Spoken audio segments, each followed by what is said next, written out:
اب اسی کانٹیکسٹ میں یہ اگلی آیت ہے، بڑی اہم ترین آیت، سورۃ البقرہ کی آیت نمبر 102، وَاتَّبَعُوا مَا تَتْلُو الشَّيَاطِينُ عَلَى مُلْكِ سُلَيْمَانَ، اور پیروی کرنے لگے اس کی جو پڑھا کرتے تھے شیاطین سلیمان کے عہد حکومت کے اندر. نہیں، شیاطین زمین پہ اترتے تھے، لوگوں کو جادو سکھایا کرتے تھے، تو لوگ ان جادوگروں کی پیروی کرنا شروع ہو گئے، اللہ کی کتاب کو انہوں نے پسے پش ڈال دیا. وما کفر سلیمان، اور سلیمان علیہ السلام نے کفر نہیں کیا. یعنی یہ اللہ تعالیٰ نے کلیئر کیا، کیونکہ بنو اسرائیل میں ایسے لوگ بھی تھے کہ جو حضرت سلیمان علیہ السلام سے بھی بغض رکھتے تھے، اور وہ سمجھتے تھے کہ حضرت سلیمان علیہ السلام بھی ایکسیز آف ایول ہیں، کیونکہ ان کو بھی جو معجزات ملے ہوئے تھے وہ ان کو جادو سمجھتے تھے. ظاہر ہے سلیمان علیہ السلام کے بارے میں میرا کلپ ڈیٹیل ریکارڈ ہوا ہے، تخت بلقیس والا. پرندوں کی بولیاں وہ جانتے تھے، ہوا ان کے حکم سے چلتی تھی. اللہ تعالیٰ فرماتا ہے ان کی صبح کی جو مسافت ہے وہ 1 مہینے کے برابر ہوتی تھی اور شام کی 1 مہینے کے برابر. پہاڑ ان کے والد کے ساتھ، حضرت داؤد علیہ السلام کے ساتھ تسبیح کرتے تھے. اور پرندوں کی بولیاں کیا، ہد ہد ان کا جو تھا وہ ان کا سمجھ لیں کہ ایئر چیف تھا. تو اس قدر غیر معمولی صلاحیتیں ان کو حاصل تھیں کہ بعض لوگوں کو یہ گمان ہوا کہ یہ بھی جادوگر ہے. تو اللہ تعالیٰ نے حضرت سلیمان علیہ السلام کی کلیریفیکیشن دی ہے کہ سلیمان علیہ السلام کو جو کچھ دیا گیا وہ جادوگری نہیں تھی بلکہ وہ معجزات تھے. وما کفر سلیمان، سلیمان نے کوئی ایسا کفر نہیں کیا. ولکن الشیاطین کفروا، بلکہ لیکن، یہ لیکن کا لفظ اردو میں بھی استعمال ہوتا ہے، لیکن عربی میں لیکن، اردو میں لیکن. لیکن شیاطین کفر کرتے تھے. یعلمون الناس السحر، وہ لوگوں کو سحر جادو سکھایا کرتے تھے. وما انزل علی الملکین، اور جو ہم نے نازل کیا تھا 2 فرشتوں پر، ببابل، بابل شہر کے اندر، ہاروت و ماروت. ہاروت اور ماروت 2 فرشتے تھے جن پہ ہم نے ایک ایسی خاص چیز نازل کی تھی، وہ آگے ذکر آ رہا ہے، جو وہ لوگوں کو سکھایا کرتے تھے. وما يعلمان من احد حتى يقولا، اور وہ اس وقت تک کسی کو وہ علم نہیں سکھاتے تھے جب تک کہ یہ کلیئر نہ کر دیں کہ یہ جو تم علم ہم سے سیکھ رہے ہو یہ فتنے والا علم ہے، یہ علم سیکھنا حرام ہے، یہ کفر ہے، یہ اللہ کی نافرمانی ہے. لیکن وہ آزمائش کے طور پہ سکھا رہے تھے. اللہ تعالیٰ، ظاہر ہے اللہ تعالیٰ نے یہ سارے معاملات کیوں پیدا کیے ہیں؟ تاکہ انسان کو آزمایا جائے. اب اللہ تعالیٰ نے خنزیر کو اللہ نہیں پیدا کیا نا، اور ہمارے اوپر پابندی لگا دی کہ اس کا گوشت نہیں کھانا. اس میں خنزیر کا تو کوئی قصور نہیں ہے، اس کو ہماری آزمائش کے لیے پیدا کیا. تو اس طرح اللہ تبارک و تعالیٰ نے جو یہ جانچنے کا نظام پیدا کیا، اس میں کوئی نہ کوئی اللہ تعالیٰ کی ڈیوٹی پوری کر رہا ہوتا ہے، بشرطے کہ کوئی بغاوت نہ کرے تو اس کے اوپر کوئی اس طرح کا بلیم نہیں آتا. تو جب کبھی بھی وہ کسی کو سکھانے لگتے تھے وہ دونوں، تو وہ کیا کہتے تھے؟ انما نحن فتنۃ، ہم تو نہیں مگر فتنہ، آزمائش ہے تمہارے لیے. فلا تکفر، تو مت کفر کرو. یعنی فرشتے کہتے تھے کہ ہم کفر سکھا رہے ہیں لیکن کفر نہ سیکھو، یہ اللہ کی آزمائش ہے. یار اس سے ننگی بات کوئی کی جا سکتی ہے کہ فرشتے انسانی شکل میں آئیں اور کہ ہمیں اللہ نے تمہاری آزمائش کے لیے بھیجا ہے کہ دیکھتے ہیں کہ کون اس آزمائش میں پڑتا ہے، کون نہیں پڑتا، اس کے باوجود لوگ گمراہ ہو جائیں. تو یہ کوئی اتنی معیوب بات تو نہیں ہے. ہماری امت بھی ایسے کر رہی ہے. نبی علیہ السلام کی مبارک زندگی کے اندر سارے کوئی آپ کے جانثار تو نہیں تھے، آپ کے جانی دشمن بھی تھے. آپ علیہ السلام پہ قاتلانہ حملے بھی ہوئے، آپ علیہ السلام کو تکلیف بھی دی گئی، آپ کے گھر والوں کے اوپر تہمتیں لگائی گئیں، حتیٰ کہ آپ کو زہر بھی دیا گیا. تو یہ ساری تکلیفوں سے نبی علیہ السلام کو گزرنا پڑا. تو فرشتے تو پھر بھی فرشتے تھے، پیغمبر جو ان کی جنس سے ہوتے تھے، ان کی سپیشیز سے ہوتے تھے، ان کو بھی لوگ نہیں قبول کرتے تھے. فَيَتَعَلَّمُونَ مِنْهُمَا مَا يُفَرِّقُونَ بِهِ بَيْنَ الْمَرْءِ وَزَوْجِهِ، اور وہ کیا سکھاتے تھے؟ وہ دونوں سکھایا کرتے تھے ایسا منتر، ایسا جادو، ایسا کوئی تعویذ گنڈا سکھاتے تھے جس کے ذریعے میاں بیوی کے درمیان علیحدگی کرواتا ہے. یعنی وہ جو فرشتے تھے وہ کیا کرتے تھے؟ اللہ تعالیٰ کی طرف سے آزمائش تھے، اور ایسی آزمائش تھے کہ وہ ایسا منتر سکھاتے تھے جس کے ذریعے کوئی شخص میاں بیوی کے درمیان جدائی کروا سکتا ہے. تو سیکس تو ہمیشہ پوٹنٹ جذبہ رہا ہے. اس زمانے میں بھی اگر کسی کو کسی کی بیوی پسند آتی تھی تو وہ ایسے کوئی تعویذ دھاگے کے ذریعے وہ جو سیکھتے تھے میاں بیوی میں علیحدگی کروا کے تو خود پھر شادی کر لیتے تھے. تو اس طرح کے علوم آج کل بھی آپ دیکھیں مارکیٹ کے اندر عام ہے، لیکن ظاہر ہے کہ یہ علوم اسی وقت اثر کرتے ہیں کہ جب جن کے اوپر یہ عمل کیا جا رہا ہو وہ خود اللہ سے غافل ہو. اگر جو شخص سنت اذکار کرتا ہے اور وظائف کا اہتمام کرتا ہے، اللہ کے ساتھ جڑا ہوا ہے، تو دنیا کے سارے جادوگر مل کے کچھ نہیں کر سکتے. ایک نبی علیہ السلام کا جو واقعہ جادو والا ہے جس کے اوپر میرا کلپ بھی ریکارڈڈ ہے، وہ صرف اللہ تعالیٰ نے ایک رول ماڈل کے طور پر ایک واقعے سے آپ علیہ السلام کو گزارا. اس کے بعد کبھی آپ نے سنا ہو کسی صحابی پہ جادو ہوا ہو؟ حضرت عمر فاروق رضی اللہ تعالیٰ عنہ جنہوں نے سپر پاورز الٹ دی تھی، تو یہودی یروشلم میں بیٹھے ہوئے تھے اور وہ جادو میں مشہور تھے. کروا دیتے حضرت عمر کے اوپر جادو؟ نہیں. جب جادو کا علاج اتر آیا معوذتین آخری 2 صورتوں کی شکل میں، تو صحابہ کرام ان وظائف کا اہتمام کرتے تھے، اس لیے ان کے اوپر کبھی اس قسم کے سفلی جو علوم ہیں انہوں نے کبھی کوئی برا اثر نہیں دکھایا.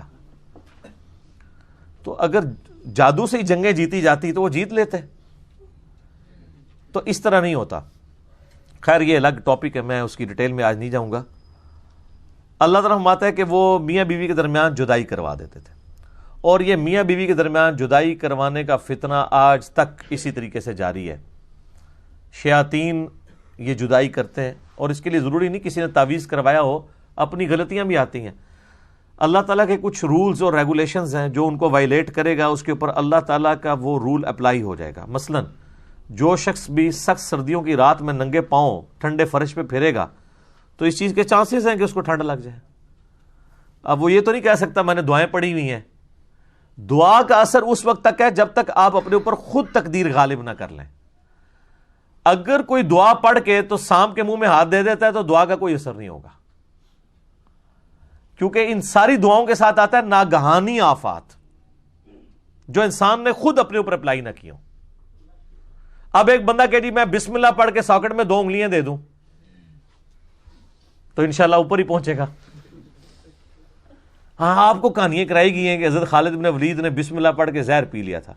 یار آپ کی عقل کام کرتی ہے کہ خالد ابن ولید رضی اللہ تعالیٰ عنہ اس طرح کی غیر شرعی حرکت کریں؟ صحیح بخاری کے اندر موجود ہے، ایک یہودیہ نے نبی علیہ السلام کی دعوت کی. ابو داؤد میں بھی بڑی ڈیٹیل کے ساتھ یہ واقعہ آتا ہے.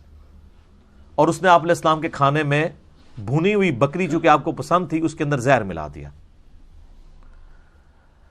آپ علیہ السلام نے جب کھانا شروع کیا تو آپ کے ساتھ باقی صحاب بھی تھے. تو جیسے ہی آپ نے لقمہ زبان پہ رکھا تو اس لقمے نے بول کے کہا کہ یا رسول اللہ مجھے آپ نے نہیں نگلنا، میرے اندر زہر ہے. تو آپ نے وہ تھوک دیا. لیکن اس دوران کئی صحابہ جنہوں نے ایک ایک لقمہ چکھ لیا تھا ان میں سے کئی صحابہ شہید ہو گئے اس زہر کی وجہ سے، اور اس کے قصاص میں اس عورت کو قتل بھی کروایا گیا. ظاہر اس نے زہر دیا تھا. تو اسے پوچھا گیا بھی تم نے یہ کیوں کیا ہے؟ تو اس نے کہا کہ میں نے چیک کرنا تھا آپ اللہ کے رسول ہیں یا نہیں. اگر آپ اللہ کے رسول ہیں تو اللہ آپ کو بتا دے گا، اور اگر آپ اللہ کے رسول نہیں ہیں تو آپ سے ہماری جان چھوٹ جائے گی. خیر ایمان کی دولت پھر بھی نہیں ان کو نصیب ہوئی اس واقعے کے بعد بھی. جس طرح ہم یہاں لوگوں کو ان کے بزرگوں کی بابوں کی کفری عبارتیں بھی دکھا دیتے ہیں نا، پہلے تو بڑے وثوق سے کہہ رہے ہوتے ہیں کہ جی بالکل غلط ہے، جب دیکھ لیتے ہیں آپ کہتے ہیں آپ بتاؤ، پھر آنکھیں بند کر لیتے ہیں. تو یہ مینٹالٹی شروع سے. تو اب مجھے بتائیں صحابہ کرام جو ساتھ نبی علیہ السلام کی موجودگی میں بغیر بسم اللہ کے وہ کھانا کھا رہے تھے وہاں پہ، تو کیوں شہید ہو گئے؟ زہر کا اثر ہو جاتا ہے. جس کی موت لکھی ہوئی ہے وہ اس طریقے سے آ جانی، موت نہیں ٹل سکتی.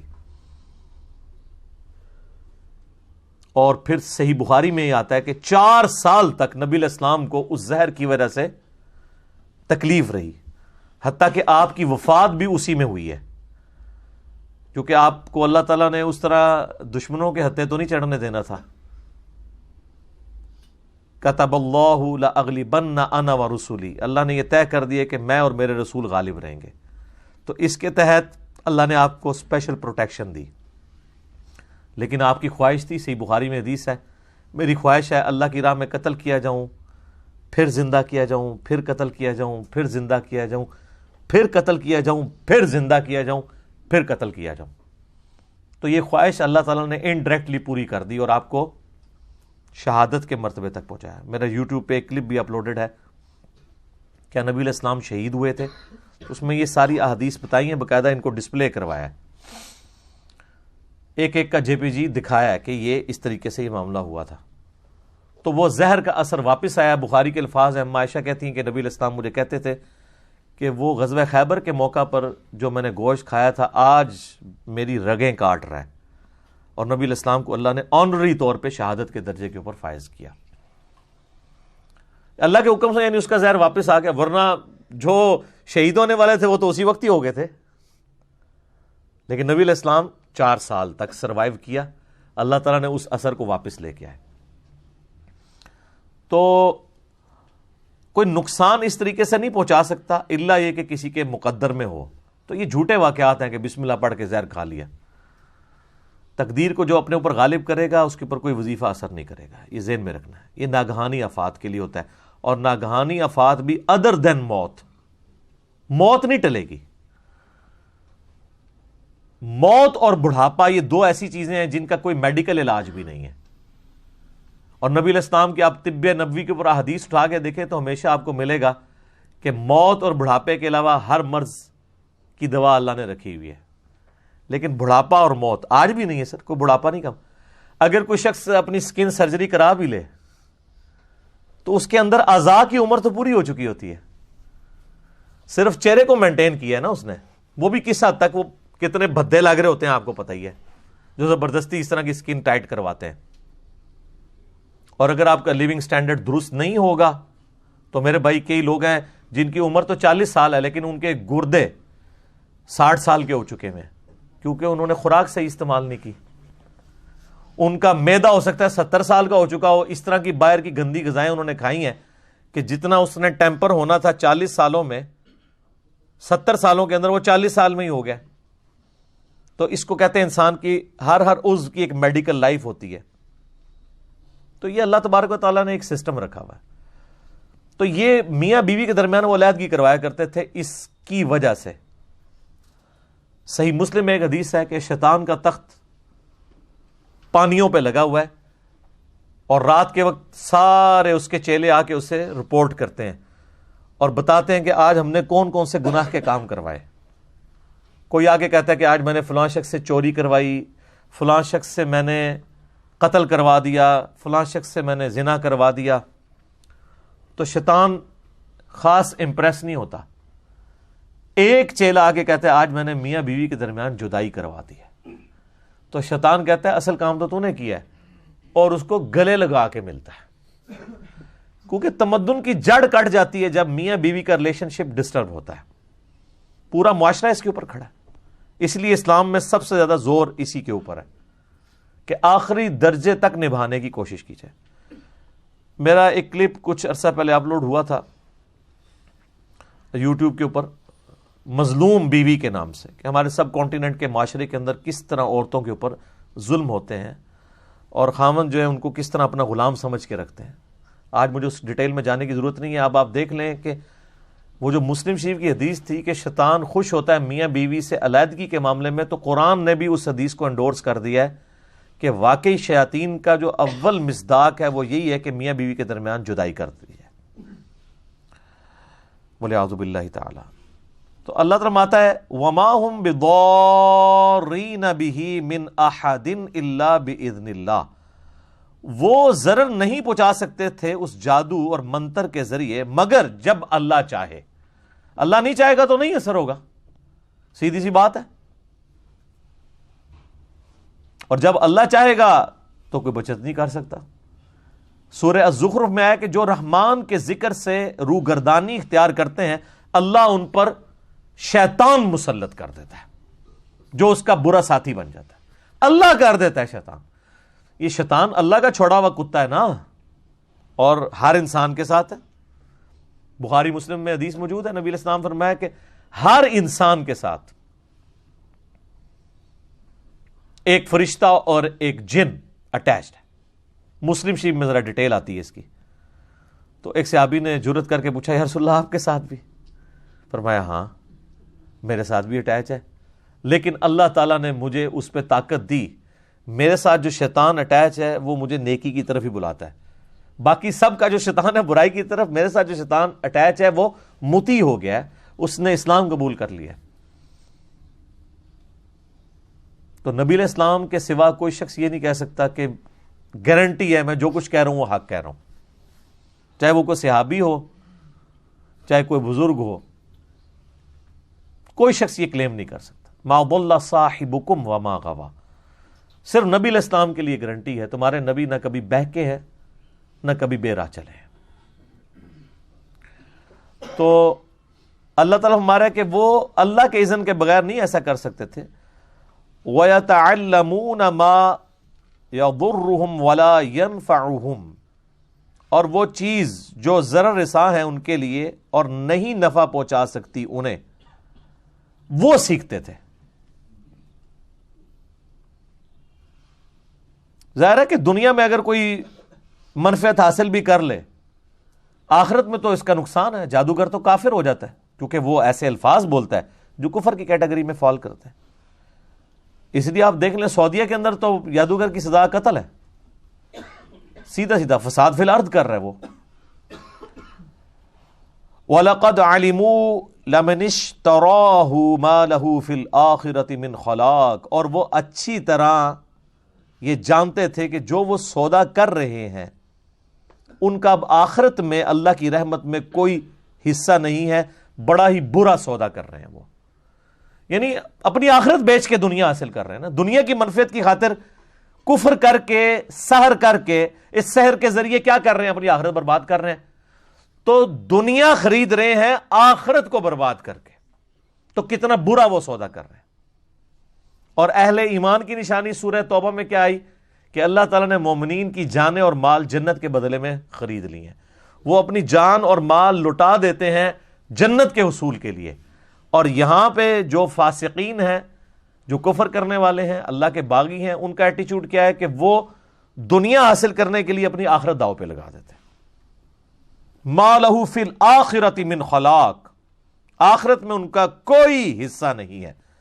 وَلَبِئْسَ مَا شَرَوْا بِهِ أَنفُسَهُمْ لَوْ كَانُوا يَعْلَمُونَ, اور کتنی ہی بری چیز ہے جس کا انہوں نے سودا کیا ہے اپنی جانوں کو, اس یعنی دوزخ کی آگ میں جھونک کے. لَوْ كَانُوا يَعْلَمُونَ, کاش وہ اس بات کو جانتے ہوتے. جانتے تو وہ تھے, مراد یہ کہ جاننے والا جانتے. یہاں پہ آپ بڑے سے بڑے ڈاکو سے پوچھ لیں کہ ڈاکہ مارنا کیسی چیز ہے, کہ کہے گا جی بری چیز ہے. اپنے بچوں کو وہ کوشش کرے گا کہ ان کی تربیت صحیح کرے, تو اس کا کیا مطلب ہے, اس کو پتا ہے. لیکن اللہ تعالیٰ جو اس طرح کی ورڈکٹ دیتا ہے نا, کاش یہ جانتے ہوتے, مراد یہ کہ واقعی اس کو سیریس لیتے. اب کتنے لوگ ٹی وی پہ آ کے کہتے ہیں جان اللہ کو دینی ہے, اور کرتوت ان کے دیکھ لیں. اگر اللہ کو جان دینی ہو تو انسان جھوٹے الزامات کسی کے اوپر لگائے, اللہ رسول کی قسمیں کھائے. واقعی اگر دینی ہو تو وہ اسی طرح جان اللہ کو دینی ہے جس طرح ہم لوگ کہتے ہیں ایک ڈوگما لے کے چل رہے ہوتے ہیں, ایک جسے وہ رچرڈ ڈاکنز بھی ڈیلوژن کہتا ہے, ڈیلوژن ہی لے کے چل رہے ہوتے ہیں. اگر واقعی کنوکشن والا ایمان ہو تو پھر انسان کی زندگی میں نظر آتا ہے کہ واقعی اس نے جان اللہ کو دینی ہے, پھر انصاف کے اوپر مبنی بات انسان کرتا ہے.